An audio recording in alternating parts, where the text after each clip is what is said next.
Hello, my friends and family. Welcome back to my channel. We have an amazing video for today. Well, I mean, in my opinion, I think it's amazing, but maybe I'm a little bit biased. This is my channel and I do love teaching. So I hope it's amazing to you for today because we're going to be talking about adjectives, which honestly, I don't think I've ever did a full video on adjectives, but not just adjectives. We're going to be talking about confusing adjectives, all right? Because a lot of times I have students or even you guys as my viewers and even some of my students who are also my viewers and friends and family ask me, why would you say this and not this? But they're two adjectives that pretty much mean the same thing. And so they're confused as to when they should say these, or they're confused as to like what the difference really is. So we're going to talk about my top 3 confusing adjectives. And these are sets. So it's going to be 6 words in total, top 3 sets of confusing adjectives. All right. So without further ado, let's go ahead and get started. The first set that we're going to talk about is cheap versus inexpensive. Cheap, inexpensive. So if something is cheap, it just suggests low quality or a lower price, often with a negative connotation. So if something is cheap, it has a negative connotation behind it most of the time. Now, sometimes you're like, oh, that's so cheap, meaning that price is so low. And the negative connotation, which means like the negative aspect behind it, isn't really there. However, if I say something feels cheap or something is like cheaply made, then it has a negative connotation. All right. So for an example, when I'm shopping for my clothes, I do love shopping online, right? It's very convenient. I can do it from my phone. It's a little bit dangerous for me because I shop online quite a bit, but I stopped buying online products from certain websites because they felt cheap. Whenever I received the item, the clothing, everything felt cheap. So it felt of a lower price or a lower quality, and I didn't like that. And yes, although now I shop mainly at places that are a little bit more expensive than the ones I used to shop at, the quality is there. So they don't feel cheap. They feel like high quality clothing. So I like that. So cheap just suggests low quality or even a lower price, but often with a negative connotation, like, oh, that's so cheap, it must not be good. A lot of people have that thought, like, oh, that restaurant is really cheap, but maybe that means it's not that good. Or that shirt was really cheap, but now I know why. The quality is low, right? I don't like the feel of it. The quality is low, right? So that's what cheap means. Now, inexpensive also means something that is reasonably priced, but not necessarily low quality. So it refers to something reasonably priced. So it's probably on the lower side. You know, it's not that expensive. It's inexpensive, but it doesn't necessarily mean that the quality is sacrificed. It doesn't necessarily mean that it's low quality. So for example, I am a bargain hunter. I love to find a very good deal. And typically 9 times out of 10, I'm not buying something unless it's on sale. That's just the woman I am. I love finding good deals, but I also am a little bit on the bougie side. Bougie meaning like I like nice things. I do enjoy nice things. So typically I like to look for things that are on sale and are now inexpensive. So maybe at full price, they're pretty expensive items, but I've waited and it finally goes on sale, and then I wait more and more, and then it finally goes on sale again, and then I'm like, if it's 50% off or more, I'm gonna buy it. Like just the other day, I bought a shirt. It's a $72 shirt. Pretty expensive, right? But I only paid $20 for it because it was on sale. The skirt too, the matching skirt was $112 skirt. I was like, I ain't paying that, but it was on sale for like less than $40. So I paid that, you know, so the whole outfit I got for less than $60 or around $60 with tax, but I would have paid almost $200 for it. So the outfit was inexpensive. It wasn't cheap. It's actually a very expensive brand. $112 for a skirt. It's a very expensive brand. The quality is very good, but I got it at an inexpensive price because I waited for it to go on sale, like a reasonable price. So sometimes people say, oh yeah, it was so cheap because it was on sale. And that's okay to say, but most of the time when we use the word cheap, we're talking about the quality, or like it has just like a negative connotation to it. So cheap, again, inexpensive and cheap, they mean the same thing, meaning the price is lower. However, cheap has a negative connotation, meaning there is a reason why this price is lower, and that reason is most likely the quality is bad.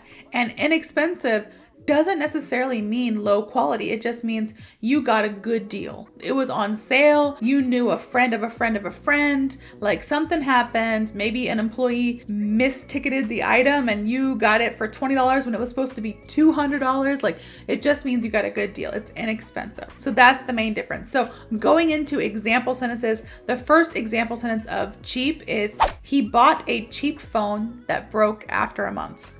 He bought a cheap phone that broke after a month. All right, cheap. Now we have inexpensive. The meal was inexpensive but delicious. The meal was inexpensive but delicious. So I have examples too. Both examples, sentences, reminded me of Vietnam. When I was in Vietnam, my phone stopped working. I had to fix the front screen of my phone, and it was very cheap. Like they didn't have an Apple store around me at that time, and they were like, we can do it. This random store was like, we can do it for $100, but the parts are like mailed in from China. And I just knew like, it's not going to be that great. And yeah, the quality wasn't that great. The touch, it was still hard to do. And as soon as I got back to America, I had to buy a new phone. It was a cheap screen that they put on my phone when I was in Vietnam, but it saved my life because I was able to actually use my phone for the rest of the trip. Then also when I was in Vietnam, I had so many inexpensive but such delicious meals. Like the meals were just so amazing but so inexpensive, and I'm talking like feeding my whole family for like $5, $7, $8, my whole family of 4. Like that's how inexpensive it was, but the meals were delicious. All right, so cheap and inexpensive. The next set of confusing adjectives that we're going to talk about today is boring versus dull. All right, boring and dull. So boring is just something that lacks excitement or interest. If something is boring, it just lacks excitement and you're just not interested in it. You're just like, like that's not my forte, that's not my cup of tea. It's boring. If something is dull, it lacks vibrancy or sharpness. So here's the difference. Sometimes you can say this person is a boring person, or you can say this person is a dull person. And a lot of times you can use those two things interchangeably, because a lot of people who are dull are also boring. A lot of people who are boring are dull. So when you're boring, it's like you are not an exciting person, and because of that, people lack interest in you. They're just like, I don't really like that person because he's boring. He's not exciting. He's just him. And then a lot of people say that this person is dull because they lack a vibrancy, meaning extroverts like myself, we're very vibrant, we're very loud, we're bouncy, we typically are colorful in nature, and so we're not dull people, we're vibrant. But sometimes people are pretty dull. They don't have that vibrancy to them. They're not really extrovert. Sometimes they're extremely introvert, and even they're not colorful, even when it comes down to like their outfit choices, they're dull. They don't have sharpness. The best way I can try to explain this to you is, when you have a pencil, and the pencil, we also say the pencil is dull, meaning it lacks sharpness, it lacks vibrancy. Like you're trying to write with the pencil, but nothing's writing because you need to sharpen it. That's where it lacks the sharpness. It lacks vibrancy. Nothing's coming off. We can also say that people are that way, or even items like, oh, that's so dull. Like, I don't like this. Like my room is so dull right now. For me, this wall behind me is not boring at all. It's actually really fun. I can change the colors of my lights, and I painted the back and it looks nice. The rest of my room is just the normal color of my house walls, and it's pretty dull. So I like this wall, but the rest of it is dull. Or I can even say it's boring. It lacks excitement. So these two words, they're both adjectives and they can be used interchangeably, but technically they have two different definitions. Boring being it just lacks excitement and interest, and dull being it lacks vibrancy and sharpness. Very similar, but different. Same, but different, right? An example sentence of boring is, the movie was boring. I fell asleep halfway through it.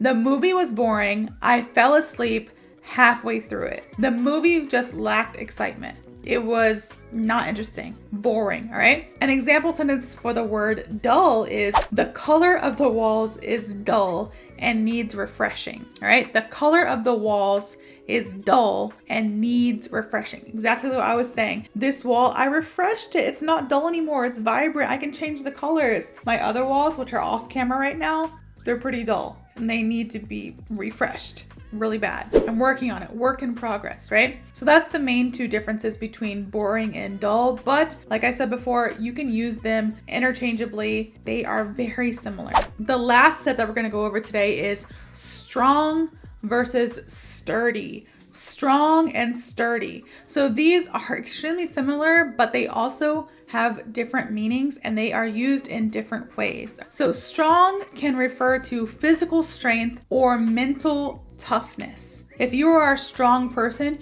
you can be actually strong. Like, I don't want to get banned on YouTube for showing guns, but like, kabam! Yeah, kabam. Now that's embarrassing. I mean, we can edit that out. I don't know, or probably he's gonna leave it in. But when you're strong, you got muscle, right? I'm a weightlifter. I don't know if you knew that about me, but now you do. You know, you got muscle. You see that pop up out of nowhere? Yeah, I'm strong. You guys are probably scared of Teacher Carley now. You better subscribe to my channel. No, I'm just kidding. But no, when you're strong, it's physical strength. Or you can say somebody is strong because they have mental toughness. Maybe their life has been so challenging, but they persevere. They keep going. They are mentally strong. You can say that is a strong person. And maybe they're not physically strong. Maybe they can't lift weights. Maybe they can't outlift Teacher Carley, which is sad. No, I'm just kidding. But they are mentally strong. All right. So strong just refers to physical or mental strength or toughness, you know? Now, sturdy, on the other hand, sturdy refers to something well built or durable. Well built or durable. So typically when we say something is sturdy, it's talking about furniture or items that are built. So like cars, desk, chair, couch, buildings, all right, things that are built. But some people, because they are bodybuilders, you know, out there, people build their body. Sometimes people can say, man, your body's pretty sturdy. It doesn't make as much sense as saying you're strong, but it still makes sense because people build their bodies. Like, you know, they eat their protein, they have like a schedule, they go to the gym and they build their body. So it's like, it's durable. They want their body to be durable. So sometimes it can be used. However, in that sense, when you're talking about physical strength, typically we would just use the word strong. Sturdy is more so things that are durable and things that are built. Now, people will say you have a sturdy relationship, right?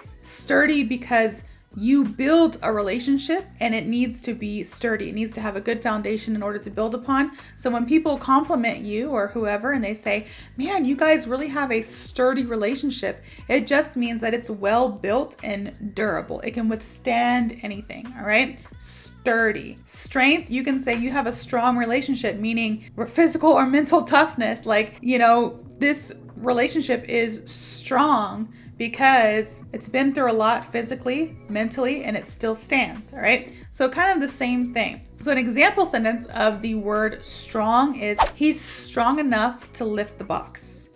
He's strong enough to lift the box. Again, referring to physical strength, lifting the box. Now, an example sentence of the word sturdy is, the chair is sturdy and can hold a lot of weight. Praise the Lord. Because again, back to when I was in Vietnam, there were some sketchy looking chairs on the side of the road at these little places that we were eating, and they were not sturdy and they did not look like they can hold a lot of weight. In fact, I think I could just go and that chair would just break. And they wanted me to sit in it. I said, no, I need 6 of these chairs stacked on top of each other. Then it might become sturdy and I could sit in it. But I ain't sitting in that because my butt will be on the floor and everybody would laugh and I'll be dealing with back pain the entire rest of the trip. So yeah, it was not durable, those chairs. In fact, there was one point that I went to a restaurant in Vietnam and they saw me coming and they were like, bring out the metal chair. And I looked at them and I was like, thank you. I cannot. These plastic chairs are not sturdy enough for my American body. You know, I know. It's unfortunate, but it is what it is. And they bring out the metal chair and it's like, yes. And I feel special. I do feel like Goliath or like some kind of big monster. But also I'm like, at least I got a sturdy chair. Yeah, it's more than what you can say, because you know, most people, I feel like they're just hovering. They're doing the little Asian squat and they're hovering over the chairs because the chairs aren't sturdy enough for them to actually like sit. I digress. I'm digressing here. Anyways, sturdy just refers to something well built or durable. So the example sentence of that was the chair is sturdy and can hold a lot of weight. All right, so we went over 3 different sets of confusing adjectives today. The first was cheap versus inexpensive, boring versus dull, and then strong versus sturdy. So I hope you guys have a better understanding of these adjectives we learned here today. If you do, please, like always, like, comment, and subscribe. Please, please, please let me know what you think. I really want your feedback in the comments. Honest, brutal, however harsh you want to be, I can take it, but I am just a girl. So be nice. No, I'm just kidding. Do whatever you want in the comments, and I hope to see you all in the next video.